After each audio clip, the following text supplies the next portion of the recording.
Hello guys, Willem Petzer here, and I'm recording this video on the 15th of May 2020. So, since yesterday, two different political parties have decided to challenge the ANC's lockdown regulations in court. Both the Democratic Alliance and the Freedom Front Plus, as opposition parties, can see what damage this lockdown is doing to South Africa and want to challenge the regulations by the ANC at the Constitutional Court.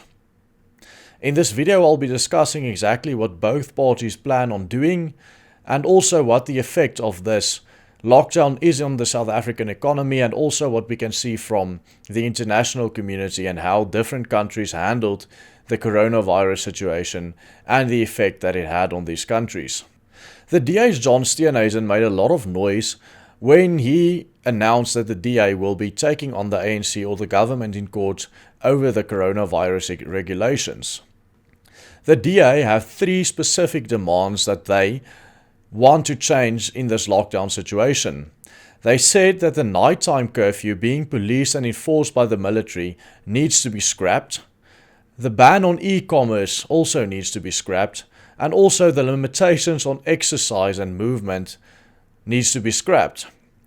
The Freedom Front Plus, on the other hand, said that they want to challenge the whole concept of this lockdown constitutionally in court, and they want to test the constitutionality of all the lockdown regulations that we are seeing thus far, saying that most of these regulations don't make sense in any way epidemiologically, and also that many of these regulations are put in place to make the government more authoritarian than it should be according to our constitution, and not to combat any virus.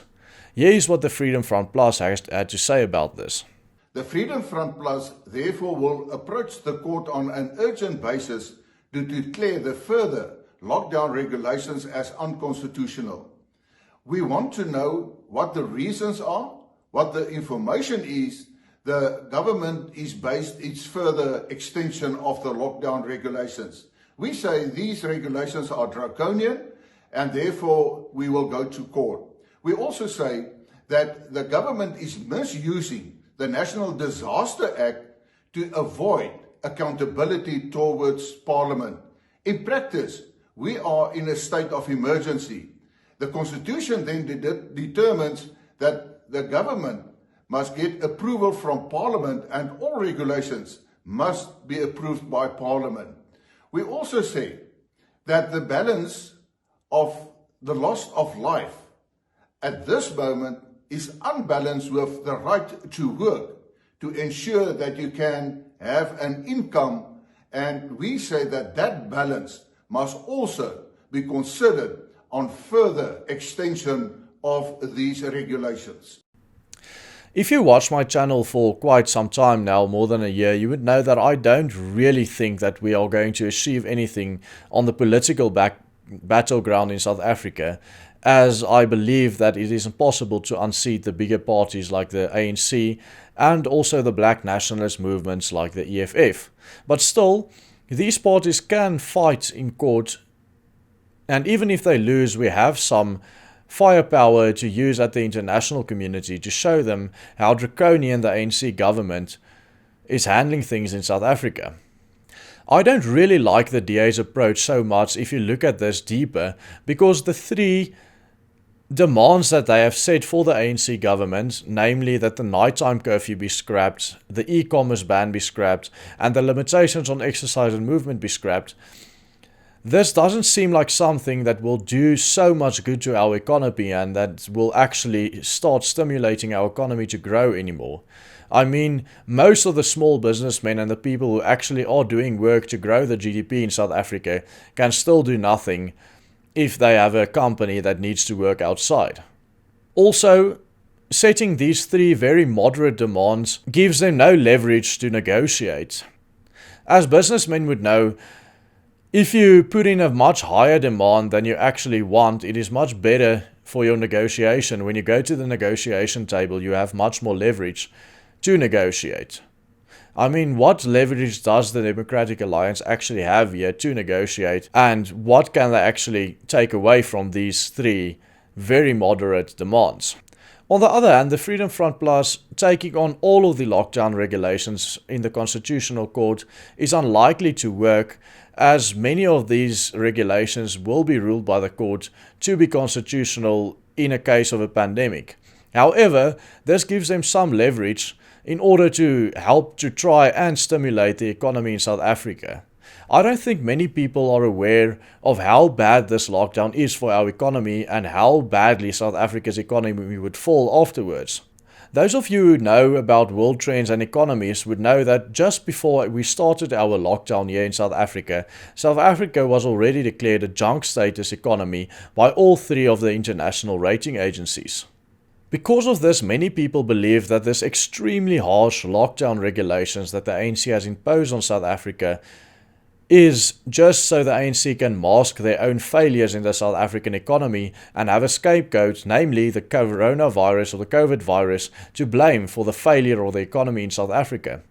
Not many people, however, are talking about how devastating the effects of this economic collapse in South Africa is going to be on the country as a whole, and especially on the poorer people in South Africa.